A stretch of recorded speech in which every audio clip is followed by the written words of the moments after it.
شاید وہ نمکین پانی تھا جو ملیحہ کی آنکھوں سے بہہ کر گالوں سے پھسلتا گود میں رکھ کے اس کے ہاتھ کی تہ پر بے آواز گر رہا تھا۔ وجدان اٹھ بیٹھا اور اندھیرے میں اپنے ساتھ ہاتھ پھیلا کر ایک ہاتھ سے ہاتھ کی پشت کو چھوا۔ اسے لگ رہا تھا کسی نے گرم سیال اس کے ہاتھوں پہ انڈیل دیا ہے، مگر بابا کا جسم ہی ایندھن بن گیا تھا۔ وہ بھلا کب ملیحہ کو اس گستاخی کی اجازت دے سکتے تھے؟ اس کی آنکھوں پر بھی ضبط کر رہے تھے، مگر غیظ و غضب ان کے ہر انداز سے جھلک رہا تھا۔ تیز تیز راکنگ چیئر کے پیچھے جھلاتے وہ مستقل اپنے ابال کو کم کرنے کی کوشش کر رہے تھے، پر اس کوشش کا کوئی نتیجہ برآمد نہیں ہو رہا تھا۔ وہ اٹھ کر بیڈ تک آئے اور اپنے سب سے قریبی دوست ملک ناصر کو فون کرنے لگے۔ ہیلو کی آواز سنتے ہی بابا جان نے کہا، ملک میں آ رہا ہوں، اور ان کی بات سننے سے پہلے فون رکھ دیا۔ ملیحہ کے بارے میں آج تک جو بھی جانا، جو بھی سمجھا، جو بھی سوچا، سب غلط۔ ایک ہی پل میں میری بیٹی میرے لیے اجنبی ہو گئی ہے۔ میں سمجھتا تھا ملیحہ میری مجاز آشنا ہے، وہ کبھی میرے رضا کو فراموش نہیں کریں گی۔ اپنی راہ کی پر چلنا تو کیا، اس کے پیر میرے نقش قدم سے ہٹ کر کہیں نہیں پڑ سکتے، مجھ سے اختلاف وہ کر بھی نہیں سکتی، اور اس نے ہمیشہ ایسا ہی کیا۔ اس نے خود کو میرے ہاتھ میں دے رکھا تھا، میں جو چاہتا اس کے لیے فیصلہ کرتا، اور ملیحہ بھی ان فیصلوں کو مانتی، بلا چو چرا کی۔ وہ میرے ہر لفظ کو اس نے حکم کا درجہ دیا، نہیں لفظ میں نے اس کی زبان سے کبھی سنا ہی نہیں۔ بچے ضد کرتے ہیں، مگر اس نے تو کبھی فرمائش بھی نہیں کی۔ میں نے جو بھی دیا اس نے قبول کر لیا، کبھی پسند ناپسند کا راگ نہیں الاپا، اور مجھے یقین ہو گیا میری بیٹی میرے ہی سانچے میں ڈلی ہے۔ ملک ناصر کے سامنے ان کے گھر کے ڈرائنگ روم میں بیٹھے اپنی راز نکالتے ہوئے وہ ذرا دیر کو تھمے، پھر دکھ سے بولے، مگر آج پتہ چلا میرا یقین جھوٹا تھا۔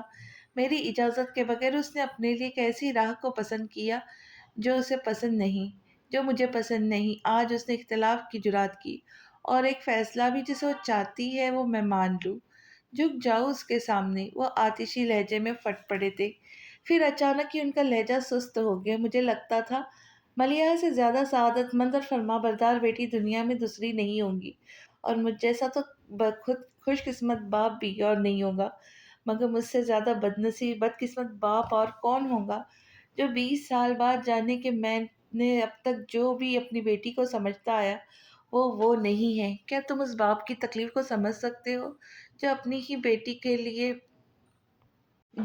بیٹی کو سمجھ نہ پایا ہو؟ میری بیٹی سعادت مند نہیں، اور کون جانے فرما بردار بھی ہوگی یا نہیں۔ وہ چپ ہوئے تو ملک ناصر سمجھانے کے انداز میں بولے، میں اب بھی یہی کہوں گا کہ اظہر تم بہت خوش قسمت ہو جو تمہیں ملیحہ جیسی بیٹی ملی، جسے دیکھ کر ہمیشہ میرے دل میں یہ حسرت جاگتی کہ کاش وہ میرے گھر پیدا ہوئی ہوتی۔ وہ غلط نہیں ہو سکتی، مگر غلطی کر سکتی ہے۔ اگر تمہیں لگتا ہے کہ اسے غلطی ہوئی ہے تو اسے صحیح راستے پر لے آؤ، لیکن ایک چیز مجھے بھی کھٹک رہی ہے۔ انہوں نے بابا جان کو دیکھا اور کہا، نور الہدیٰ کو محبت کرنے کی اجازت دیتے ہو تو ملیحہ کو یہ اجازت کیوں نہیں؟ کیونکہ میں ملیحہ کے لیے نور الہدیٰ کا انتخاب کر چکا ہوں۔ اسے محبت کرنے کی اجازت ہے، مگر صرف نور الہدیٰ سے محبت کرنے کی، اور کسی سے نہیں۔ نور الہدیٰ کی کیا بات کرتے ہو؟ اس نے اس سے محبت جیسے میں نے اس کے لیے پسند کیا۔ اس کی محبت میرے فیصلے پر تصدیق کی مہر ہے۔ اگر ایسا نہ ہوتا تو میں کبھی بھی اس کی محبت کی پرواہ نہ کرتا۔ ماں باپ کی تابعداری اولاد پر فرض ہے، اور سچ تو یہ ہے کہ اولاد پہ فرض صرف نور الہدیٰ نے نبھایا ہے۔ ان کا انداز ملیحہ سے لا تعلقی والا تھا۔ ملک ناصر نے تعصب بھری نظر سے انہیں دیکھا۔ بیٹی سے اس قدر بدگمان نہ ہو جاؤ مظہر کہ ظلم ہو جائے۔ یہی سوچ کر ملیحہ نے پہلی بار تم سے کچھ کہا ہے، ایک بار وجدان سے مل تو لو، اور پھر جو چاہے فیصلہ کر لینا۔ فیصلہ تو بہت پہلے ہو چکا ہے ملک، وہ مستحکم آواز میں بولے۔ ملیحہ کی شادی نور الہدیٰ سے ہی ہوگی۔ میں نے اب تک سوچا بھی نہیں تھا کہ کب، مگر اب میں نے فیصلہ کر لیا ہے کہ اس جمعہ کو ملیحہ اور نور الہدیٰ کا نکاح پڑھا دیا جائے گا۔ اور وہ لڑکا، دعا کرنا ملک، وہ لڑکا کبھی میرے سامنے نہ آئے، ورنہ میں اسے جان سے مار دوں گا۔ اصل قصوروار تو وہی ہے جو میری معصوم بچی کو سادگی کا فائدہ اٹھا رہا ہے، اسے ورگلا کر اپنی طرف لانا چاہتا ہے، ورنہ ملیحہ نے کبھی نوکروں تک سے ایک کے بعد دوسری بات نہیں کی، اور آج وہ مجھ سے بحث کر رہی تھی۔ ملیحہ نہ سمجھے، لوگوں کی پرکھ نہیں سکتی، اور وہ ملیحہ کی اس کمزوری کو اپنے حق میں استعمال کرنا چاہتا ہے، مگر میں ایسا ہونے نہیں دوں گا۔ خوب جانتا ہوں ان راہ چلتے لڑکوں کو اور ان کی سو کالڈ محبتوں کو۔ لڑکیاں ان کے لیے کھلونا ہوتی ہے، لیکن نظر فاروقی کی بیٹی کھلونا نہیں ہے۔ جن ہاتھوں سے نے اسے محبت کی جرات کی، وہ جسم سے الگ ہو جائیں گی۔ ملک ناصر نے سانس بھر کر بابا جان کے تنے ہوئے چہرے کو دیکھا۔ جب سب کچھ طے کر چکے ہو تو یہ غصہ کس کے لیے ہے؟ ان کی بات سن کر بابا جان کے چہرے کے عضلات ڈھیلے پڑ گئے۔ سر کو ذرا سا جھکا کر کنپٹی مسلتے ہوئے انہوں نے سست لہجے میں کہا، مجھے ملیحہ پر اتنا غصہ نہیں آ رہا ہے جتنا اپنے آپ پر۔ جس بیٹی سے کبھی اونچی آواز میں بات نہیں کی تھی، آج کتنی صفاقی سے اسے کہہ دیا کہ مر جاؤں گی تو دفنا دوں گا۔ اتنی بڑی بات پتہ نہیں کیسے میرے منہ سے نکل گئی۔ ملیحہ بھی حیران رہ گی، بھلا کب اس نے میرے سخت لہجے کو سنا ہے؟ کبھی اس نے نوبت بھی تو نہیں آنے دی۔ پتہ ہے وہ رو رہی تھی۔ وہ لب بھیج کر چپ ہوئے، پھر کہنے لگے، بس ایک بار میں نے ملیحہ کو روتے دیکھا تھا، جس دن فریہ کا انتقال ہوا تھا۔ وہ ماں کی لاش سے لپٹ کر اونچی آواز میں رو رہی تھی۔ میرا دل بہت چاہا کہ اس کے پاس جاؤں، آنسو پوچھ کر اسے گلے سے لگا کر کہوں، ماں مری ہے مگر باپ تو زندہ ہے۔ اس طرح رو کر باپ کو تکلیف نہ دو، مگر کیسے اسے رونے سے منع کرتا۔ اس کا رونا مجھ سے برداشت نہیں ہوا تو کمرے میں بند ہو گیا تاکہ اس کی روتی آنکھیں نظر نہ آئے، اس کی بین کرتی آواز میرے کانوں تک نہ پہنچے، اور اس وقت کمرے میں رہا جب تک وہ روتے روتے تھک کر سو نہیں گئی۔ وہ رکے، پھر دکھ سے بولے، اور آج میں نے خود اسے رلایا۔ آج بھی میرا دل چاہ رہا ہے کہ اس کے پاس جاؤ، اسے چپ کرواؤں، مگر آج بھی مجھ میں وہ اتنی طاقت نہیں کہ میں اس کے آنسو دیکھ سکوں۔ ملک ناصر کو ان الفاظ اور ان کے بکھرے بکھرے انداز پر کوئی حیرت نہیں ہوئی، کیونکہ فریال کے بعد ملک ناصر ہی وہ دوسرے شخص تھے جو اس راز سے واقف تھے کہ باہر سے سخت نظر آنے والا اظہر فاروقی اندر سے بہت نرم تھے، اور انہیں بھی اپنی نرمی کا احساس نہیں تھا۔ قصر فاروقی پہنچ کر بھی بابا جان ایک پل کے لیے چین سے نہیں بیٹھ سکے، مگر اس کے باوجود وہ اپنے فیصلے پر قائم تھے۔ باقی رات انہیں اپنے فیصلے کو مضبوط کرنے میں لگی۔ فجر کی نماز پڑھ کر وہ کمرے سے باہر آئے اور دھیرے دھیرے ملیحہ کے کمرے کو جاتی سیڑھیاں چڑھنے لگے۔ دروازہ کھول کر انہوں نے نماز پڑھتی ملیحہ کی پشت کو دیکھا۔ وہ وہیں رک کر اس کے فارغ ہونے کا انتظار کرنے لگے۔ ملیحہ نے سلام پھیرا۔ وہ کہنے لگے، آج سے 3 دن بعد یعنی جمعہ کے روز تمہارا نور الہدیٰ کے ساتھ نکاح ہے۔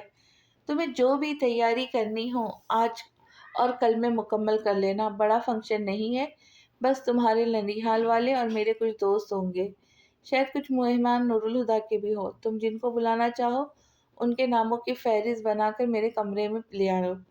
اپنی بات کہہ کے انہوں نے ملیحہ کا چہرہ دیکھنے کی کوشش کی، پر وہ چہرے ہی دیکھ پائے، مگر وہ آدھا چہرہ پوری رات کی کہانی سنا رہا تھا۔ بابا جان کے اندر کشمکش چھڑ گئی، مگر وہ اب بھی ہار ماننے کو تیار نہیں تھے، لیکن انہیں احساس تھا کہ وہ کمزور پڑتے جا رہے۔ اس لیے جب نور الہدیٰ سے بات کر کے اسٹڈی میں آئے تو وہ خود اپنے فرار کی راہیں روکنے کے لیے عزیزے اور رشتہ داروں کو فون کر کے ملیحہ اور نور الہدیٰ کی شادی کی اطلاع دے کر شام میں منگنی کے لیے دعوت دے ڈالی۔ افتخار حسن اس اطلاع پر حیرت سے مبارکباد دیتے ہوئے بولے، مبارک ہو بھائی، ویسے یہ خبر غیر متوقع تو نہیں ہے لیکن کافی اچانک ہے۔ آپ کو بھی مبارک ہو، اور شام میں سب گھر والوں کو لے کر آ جائیے گا، منگنی کی چھوٹی سی تقریب ہے۔ بابا جان نے دانستہ ان کی اگلی بات انسنی کر دی۔ ضرور، افتخار حسن نے کہا، ابھی کچھ دیر پہلے ملیحہ کا فون آیا تھا لیکن اس نے شادی کے بارے میں نہیں بتایا، نہ منگنی کے بارے میں۔ بابا جان چونکے، ملیحہ کا فون آیا تھا؟ ہاں، سمیرہ سے بات ہوئی تھی، اس نے سمیرہ کو فوراً بلوایا تھا، مگر شادی کے بارے میں یقیناً نہیں بتایا، ورنہ سمیرہ ضرور ذکر کرتی۔ ابھی تک آپ کی طرف پہنچی نہیں؟ آخر میں انہوں نے پوچھا۔ راستے میں ہوں گی۔ اچھا افتخار، میں فون رکھتا ہوں، باقی سب کو بھی اطلاع دینی ہے۔ جی بھائی صاحب، اللہ حافظ۔ فون رکھے بابا جان سوچنے لگے کہ ملیحہ نے سمیرہ کو کیوں بلوایا ہوگا۔ پھر جب سمیرہ ان کے پاس آئی اور ان سے ملیحہ کے ساتھ شاپنگ پر لے جانے کی اجازت مانگی تو وہ فوراً سمجھ گئے کہ ملیحہ نے سمیرہ کو کیوں بلوایا ہے۔ انہوں نے سمیرہ کو اجازت دے دی اور سمیرہ کے جاتے ہی انہوں نے ریسیور اٹھا کر ایک نمبر ڈائل کیا۔ ہیلو، دوسری طرف سے ملک ناصر نے فون اٹھا کر کہا، ملک تم ابھی آ سکتے ہو؟ ان کی آواز سن کر بابا جان نے کہا، ہاں لیکن کیا بات ہے؟ فون پر نہیں بتا سکتا، تم آ جاؤ پھر بات ہوگی۔ اتنا کہہ کے انہوں نے ریسیور رکھ دیا۔ بہادر ان کی چائے لے کر آیا تو وہ ہنوز سوچ میں ڈوبے ہوئے تھے۔ وہ کپ رکھ کے پلٹنے لگا تو بابا جان نے اسے روک کر کہا، بہادر ڈرائیور آ جائے تو اسے میرے پاس بھیجنا۔ جی کرنل صاحب۔ وہ سر ہلا کر چلا گیا۔ ملک ناصر چند منٹوں بعد قصر فاروقی میں تھے۔ انہوں نے لاؤنج میں سے گزرتے بہادر سے اظہر فاروقی کا پوچھا اور اسٹڈی میں آ گئے۔ بابا جان کے مقابل میز کی دوسری طرف رکھی کرسی پر بیٹھنے کے بعد انہوں نے پوچھا، اب بتاؤ کیا بات ہے؟ ملیحہ وجدان سے ملنے گئی ہے، وہ پرسکون لہجے میں بولے تھے۔ ملک ناصر کچھ دیر خاموش رہے، پھر پوچھا،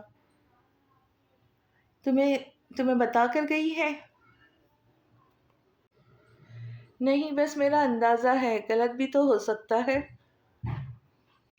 ہاں ہو سکتا ہے، مگر اس کا کوئی چانس نہیں۔ ابھی وہ بول ہی رہے تھے کہ ڈرائیور آ گیا۔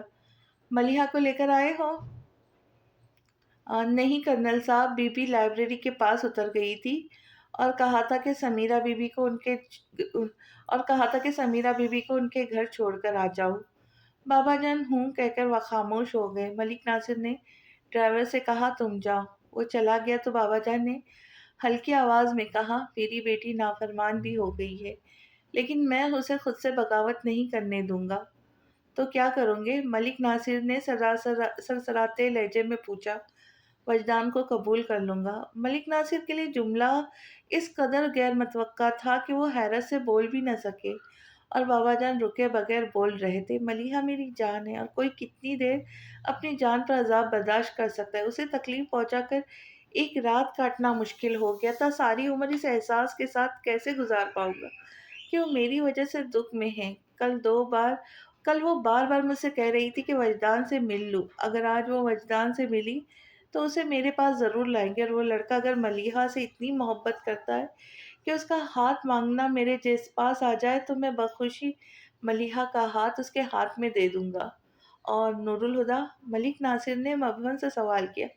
وہ پہلے ہی کہہ چکا تھا کہ ملیحہ کے مرضی کے بغیر اسے شادی نہیں کرے گا، اور اسے پتہ چل جائے کہ ملیحہ وجدان سے شادی کرنا چاہتی ہے تو سب سے پہلے وہ ہی ان دونوں کی وکالت کرے گا۔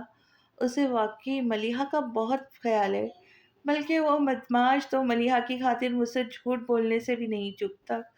کچھ یاد کر کے وہ مسکرانے لگے۔ انہیں ایسا لگ رہا تھا کہ کوئی بھاری بوجھ ان کے سر سے سرک گیا ہو۔ وجدان کی صبح بھاری سر کے ساتھ ہوئی تھی، رات نیند میں بہت دیر سے آئی تھی، اس نے آنکھ بھی دیر سے کھولی۔ روز وہ 8 بجے لائبریری کے گیٹ پر ہوتا، آج گھڑی میں 9 بجے دیکھ کر وہ اچھل کر بستر سے اٹھ گیا اور چکراتے سر کی پرواہ کیے بغیر 15 منٹ میں تیار ہو کر بائک کی چابی پکڑے وہ نیچے تھا۔ عائشہ بھی اس سے ناراض تھی، پھر اسے خالی پیٹ گھر سے باہر جاتا دیکھا تو بول پڑی، جہاں جانا ہے ناشتہ کر کے جاؤ۔ وجدان نے لاؤنج میں رک کر ڈائننگ ٹیبل کی طرف دیکھا۔ امی مجھے دیر ہو رہی ہے۔ دیر آفس کے لیے نہیں ہو رہی ہے جو ناشتے کے لیے 5 منٹ نہ رک سکتے ہو؟ سب جانتی ہو اس لڑکی کے پیچھے جا رہے ہو۔ ان سے تو کچھ بولنا فضول تھا۔ ڈائننگ ٹیبل کے پاس آ کر آفس کے لیے تیار ناشتہ کر